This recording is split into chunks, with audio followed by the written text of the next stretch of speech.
Today we'll be talking about something very special that happened to me recently and that had me thinking about a very specific apitherapy topic, which is extremely interesting for me, at least. So very simply, I was walking. Very often I take a little walk just to, calm down and think about some interesting topics and so on, and just reflect on life in general. And I was walking late in the evening and I saw many, many, many fireflies, like thousands of them in the field. And it was shining and flashing and just amazing. It was just like a night sky with all the stars in it. And actually, I just then rose my head up and I saw the sky filled with stars. And it was almost the same thing. That was quite amazing actually to see how those fireflies were reflecting the sky and the stars above our head. So this is very simple, of course, but it shows us that a reality is shown to us on Earth, like an earthy reality of things, like the fireflies. But in the meantime, it's shown us above, like a heavenly, let's say, or a reality of the sky, a reality of a more subtle reality. And very often we find those two levels, and we'll just go from there and see those two levels, those two principles in many, many different situations. We'll go through, of course, the bees in the world, and we'll see those two levels. And then we'll go in health itself, and we'll see again those two levels. So that's what I'm proposing to you today. So of course now we have the stars and the fireflies. What else? A very interesting example, and that works mainly in French. In English it doesn't work, but still I will tell you that example and I will tell you how it translates in French. So we have apples, and apples, they grow in the trees and we love them and are great. In French, there's something we call earth apples. And those are potatoes. Yeah, we call those earth apples. So again, you have an apple, but an apple in the earth, which is a potato. Okay, you see the idea. And we see the difference. A potato grows in the ground. There's dirt on it. The shape of it is a little bit like, I don't know, we think about a gnome or something. We think about something a little bit, protective, that want to keep his things a little bit. It gives us a certain feeling, that potato. While you compare it to the apple, which is like above our head and it has a shiny peel. It's actually included in many great ideas. For example, Adam and Eve, that apple story, and the same thing with the Garden of Hesperides, with the golden apples there in Greek mythology. So there are we see that the apple actually took our imagination, and we used the apple for things that are kind of high above, close to the sky, close to heaven. And when we use the potato, it's very different. It's something way much more grounded. And again, in French, we call the potato earth apple. So just for you to get the connection there, why are we looking at those two? So another example. And then if we look now at the world of bees, for example, where are the bees foraging? Where do they find their food?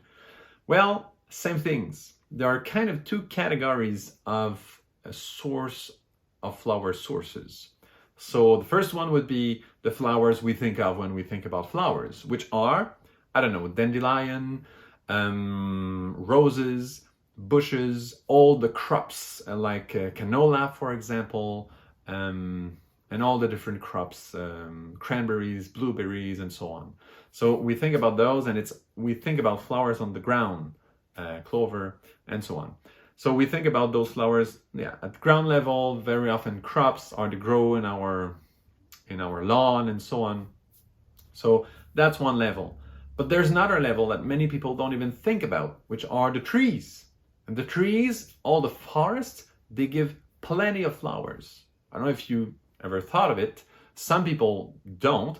The flowers from maple trees, from aspen, from all those, from birch trees, from all those different trees that bloom very often in springtime. Some do bloom also in the summer, but most of them will bloom in spring, and they actually give tons of food for the bees because they are way bigger, but they are above our head, so we don't often look up there, but they are there, and they are so big. Think about all the usual crops. Put aside the fruit trees, let's say, because they can be like, they are trees, right? So they can be bigger. But put aside the fruit trees. Think about all like the usual like annual plants and so on. They are usually, let's say, they will have flowers on about 1 meter maximum, sometimes 2 meters. For yellow sweet clover, for example, but a few others too, will have sometimes 2 meters high of flowers, but that's maximum. Some shrubs do. But usually it's even less than that. So let's say about 1 meter as an average. When you compare that to trees, they'll have flowers for, I don't know, 6, 7, 8 meters. And some trees are huge, so it could even be more. So they'll have lots of flowers. You see, it's like a 3D thing compared to a 2D thing. So the source of flowers from those trees are huge, and many people don't think that all the trees are blooming and having flowers. Well, some have different flowers that the bees don't so much go on, like all the conifers. They don't go much on those except for propolis sometimes, which is not food. So it gives you an idea of those two levels, like those trees where we can think, oh yeah, it's that food from up there, and all the plants that are on the ground, and we look, downward to see them. So yeah, 2 levels there as well. If we go in the beehive and we look at the food of the bees, what they actually harvest on the plants, there are again 2 categories of those. We have the nectar they collect, and they will actually transform that into honey. And you also have the pollen they collect, and they will transform that into bee bread. So those 2 are really important for the bees. And again, they are very different.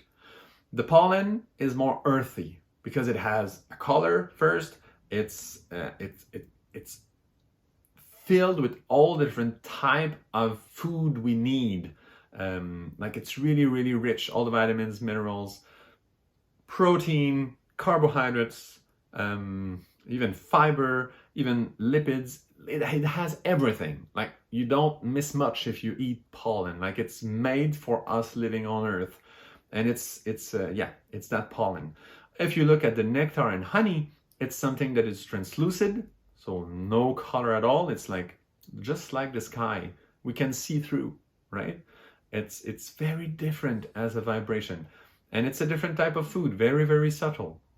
It's not necessarily complete made to live on Earth. If you eat only honey, yes, you'll have some lacks, like you'll have some nutrients lacking in your diet, of course, but not pollen. Pollen is made to live on Earth. So it's something more, from the sky, more from heaven. And you see it in the diet of the bees. And let's talk about another one again with the bees. You see, there's a beehive, which is not that big, right? It's just like a few boxes up, and you have that beehive there, and the bees are working there. Most of the bees will be there working, making the babies, storing the food for wintertime or dry season, depending where you live. That's the beehive, and it's enclosed, it's in the dark, it's very like material. It's very like earthly. It's very earthly. And then you have all the bees that are foraging. So they are in the air, out there. They cover a huge surface. They are big. They are in the air, which is again translucid, invisible, and very often we don't even see those bees. There might be, I don't know, around a bee yard, you'll have hundreds of thousands of bees, sometimes millions of bees around yourself, and you just see some, right? But they are actually millions in the air, flying around here and there in the forest next to you and so on.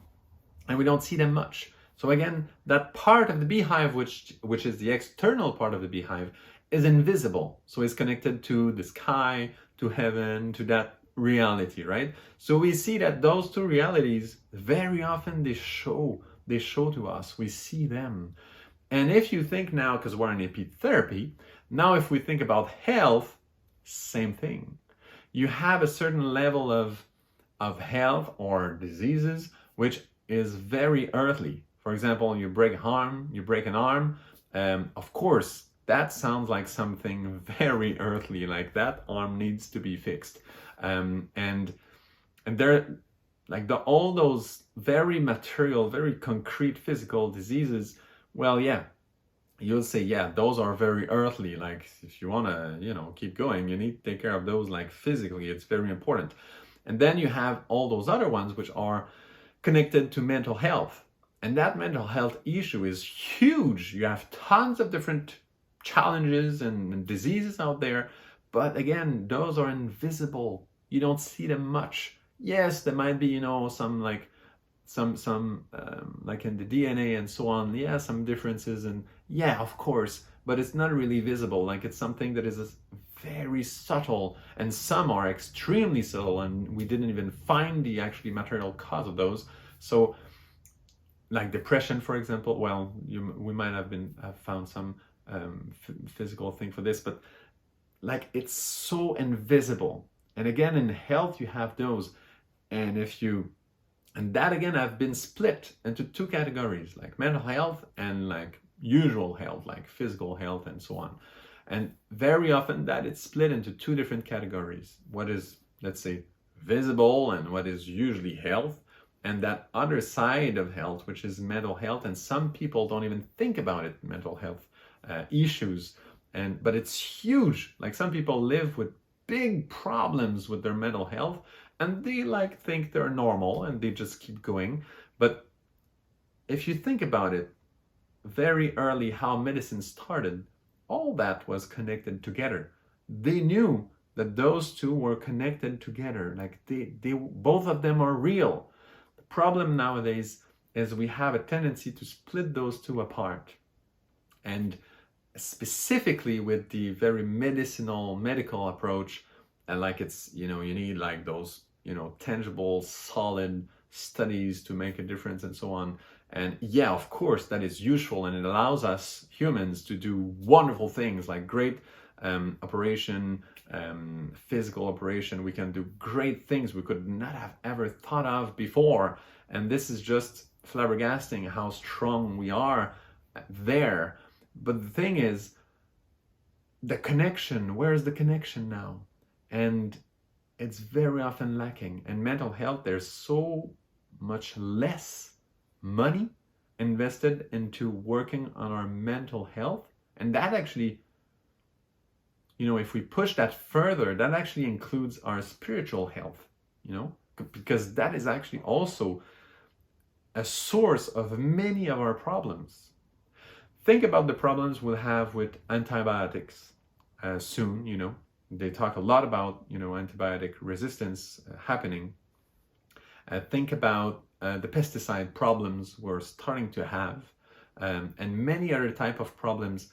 Well, if you have a solid spiritual health, and let's say mental health, and let's say we include spiritual health in mental health. Let's say you have a really solid ethical mental health. Well, those things will never happen and will never reach a physical problem. You see the connection there. So as we are cutting apart those two, that mental health, let's say like a wide, broad vision of mental health and physical health, there's huge problems. If you think about, ancient medicine, traditional Chinese medicine, for example, you see that those two principles are there. They're both included, and they use both of them. And the shamans and so on, they were using both.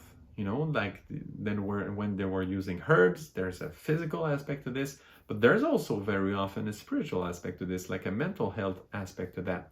So anyway, this video is just to show that in apitherapy, we're very aware of those two sides of things, and we tend to be really aware. We have solid physical scientific studies, mainly on propolis and pollen, but also on bee venom there's some. So yeah, there's some also on royal jelly and honey, of course, but the main ones will be like propolis, the main, and then pollen on the solid, like really strong studies that have been conducted on those. And but we also have an understanding of those products are so pure, so much quality. There's a principle behind them that is actually affecting our mental health. If we work with natural product, most probably our mental health will be better, and all this works together.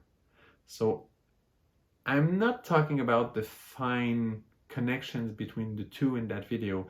All I wanted to do is show you those two principles, and so we can actually nourish a vision of health that connects both, and we are not sequestrating like physical health and like the medical, body that is trying to, try to have exclusivity there in a way that they don't include that mental health connection to what they're doing, and they try to have studies that they think are just it's just very very neutral, right? They always claim to have very neutral studies, which is true, I understand. And of course, myself, I'm also working in this way when I do scientific studies for Apitherapy, and I collaborate in this sense. But in the meantime, it is important to include that other side, that mental health side, and Apitherapy is great for this.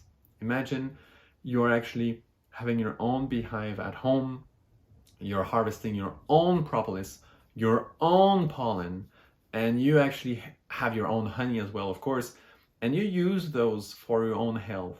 Well, this is great because of course you'll use propolis pollen for their physical, like hard medicinal properties that are known, most of them, well, some of them, let's say, we don't know yet if it's most of them, but some of them are known, and some of them are really well proven. But yeah, you'll do this, but in the meantime, you'll be taking care of your bees, and you'll learn, and that nourishes your own mental health because it's just so rich, it's just so alive. It puts you in contact with life, and this is so good for your mental health. And so I'm just saying that Apitherapy really does work with both, and this is just great about Apitherapy. So yeah, for me, it's a way to connect both the more subtle aspect of life and the more earthly aspect of life. It's important to connect both because we live on Earth, but we do have a more subtle aspect to ourselves as humans. We're not numbers, right? There's more to humans than this. And for me, Apitherapy is just a great answer for the health side of that two-level of all realities, in fact. So hope that was interesting for you and that you see how